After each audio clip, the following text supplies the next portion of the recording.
of the instructors, it allowed the one to move up from that 8th grade level and, I would say, excel to 4 grade levels higher.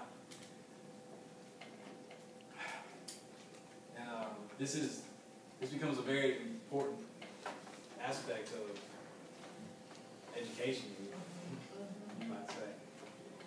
The idea is that the students should be challenged. They should be guided and helped into the learning. Learning is not memorizing something. It's you help me to understand what I need to know so that I can make a better connection. Don't wait for the child's development to catch up to the instruction. Use the zone of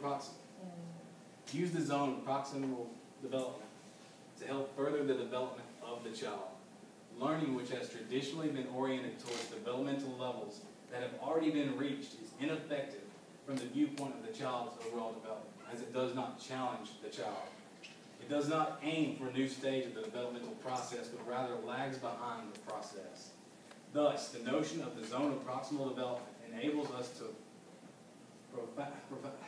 create a new formula, namely that the only good learning is that which is in advance of development. So if you're repeating something that you're already on the level of, you're not getting that much use out of it. I mean, there's no sense in any of us going back to 12th grade science class because we've already reached that level of development. And that's kind of the idea with ZPD.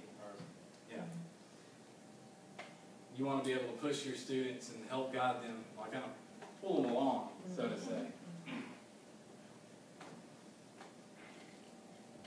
Vygotsky proposed that an essential feature of learning is that it creates the zone of proximal development. That is, that learning awakens a variety of internal development processes that are able to operate only when the child is interacting with people in his environment and the cooperation of his peers. And this is a quote directly from Vygotsky. Human learning presupposes a specific social nature and a process by which children grow in the intellectual life of those around him. And as you may know, Vygotsky is a profound social psychologist. So much of this idea that people learn as a group is what this zone of proximal development is. They learn from their environment. They bring in all parts of their world and are encultured into their education and development. To summarize, the most essential feature of his hypothesis is the notion that the developmental process do not coincide with the learning process, rather that the developmental process lags behind the learning process. And the last chapter is about the prehistory of spoken language. Not spoken language, but the prehistory of speech. And it's a bunch of cognitive speech about younger children. I'll say like, maybe not necessarily pre-K, but maybe 3rd grade and down. Has more of an implication, I suppose, to the elementary than it does the secondary.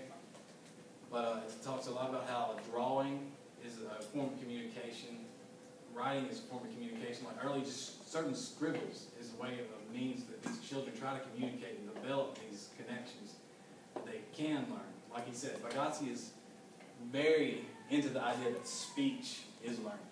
Like speech is how you create these connections.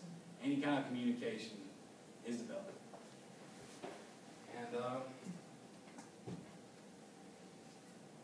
put it together, put it to use.